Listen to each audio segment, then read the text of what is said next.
People who metal detect, what's the coolest thing you've found? My buddy and I set out to find an old gold mining camp. We followed the maps and were in the right place when we discovered that the town was actually on the other side of a canyon. We had to beat our way through some 12-foot brush and then started finding things everywhere. He found a pocket watch right by the side of the old wagon road. We realized that the entire dump was still there, like the place had become forgotten and finally recorded on the wrong side of the creek years before. We actually stopped hunting and told the Forest Service. We met and took the archaeologist up there. He was floored because everything was still in context. Felt pretty good about finding a whole town.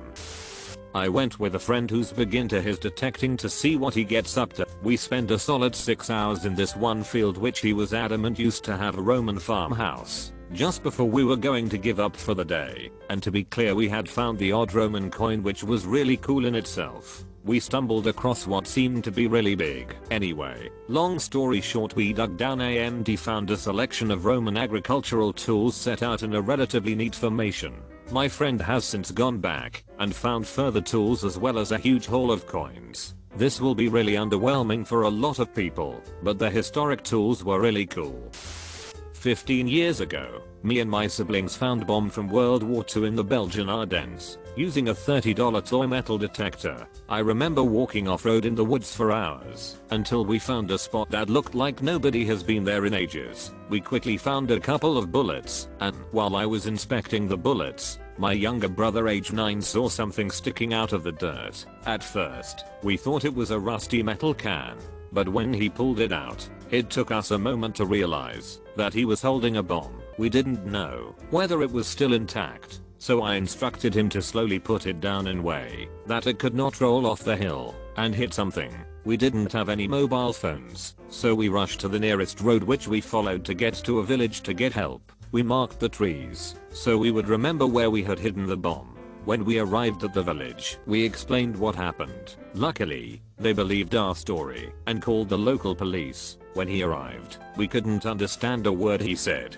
He was speaking French. We only spoke Dutch, but eventually he would follow us deep into the woods. When we arrived, the bomb was luckily still there, and after an inspection by the police officer we were instructed to leave as apparently it was too dangerous and had to be picked up by the bomb squad, but not before we snapped a picture for the local press, posing with the bomb next to us. I found a meteorite in Kansas. There is an area outside of Greensburg that is known to have had a meteor explode in the air before hitting the earth, and dozens of smaller fragments are scattered over many miles. They are very deep and a lot of work to dig up, but my dad and I dug a 7-foot hole and extracted a nearly 30-pound stony iron palisade meteorite, which is worth nearly $2,000 a pound.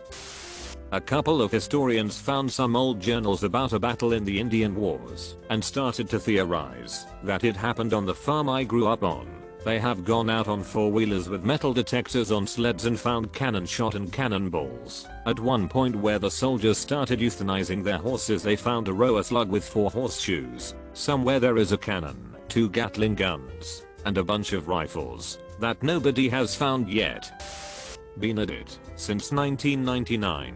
I found a lot of stuff, so what would be the coolest find would be subjective. I found a few gold rings, silver jewelry, silver coins, Civil War bullets including a couple of possible bite bullets, and 1 Union cavalry button. Top finds would be several silver half dollars, walking liberties from the 1940s and Ben Franklins from the 1950s. My oldest coin find, an 1853 seated Liberty dime. My only seated Liberty quarter, 1877.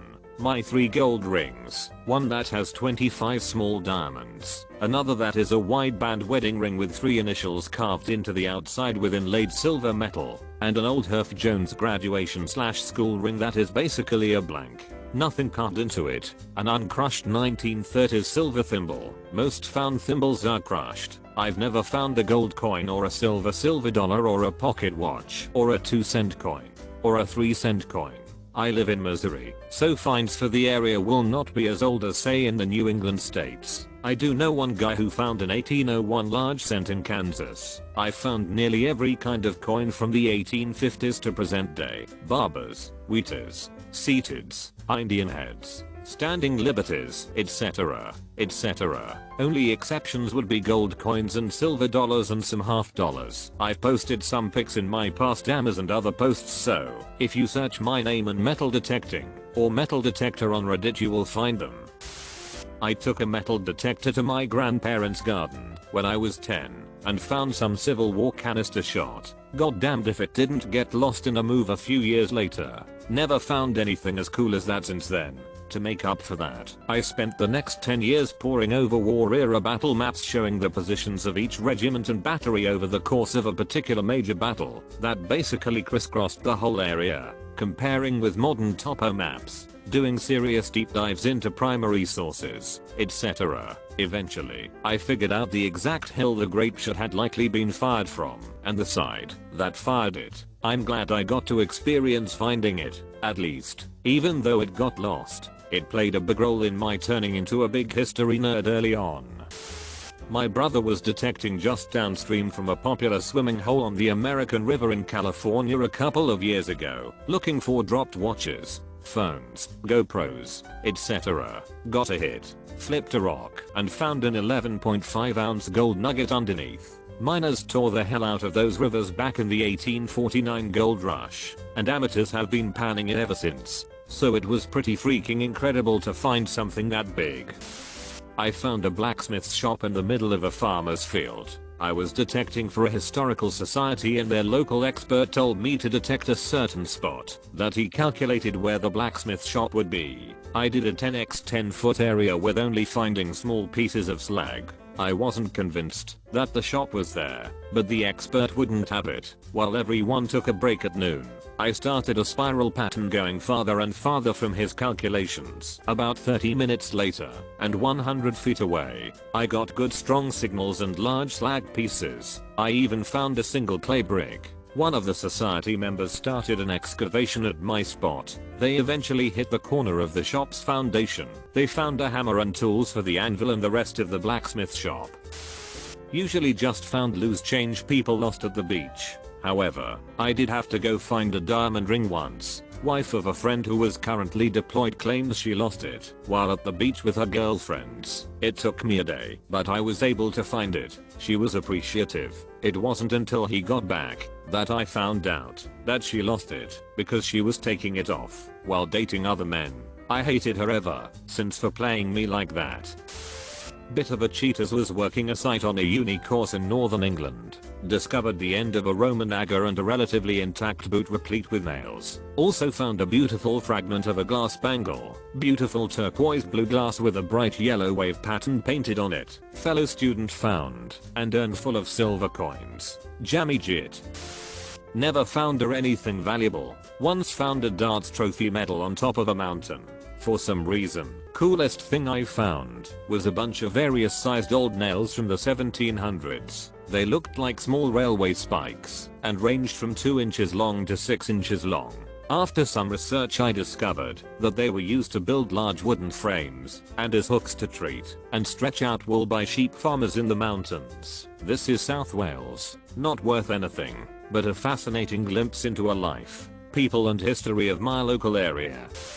I was detecting on a beach and a desperate South African man approached and told me he had lost his necklace his mother, now deceased, had given him when he was young. His friend had wrapped it in a towel and gone swimming, then upon returning, flicked the sand out of the towel with the necklace in it. He had to go home for the day, but I searched where he told me he was sitting. 15 minutes later, my metal detector went absolutely nuts for this beautiful silver chain. I said to him that had he not asked me to look for him, I would have definitely found it later that night long, after he had left with no way of contacting him. Crazy how life works like that.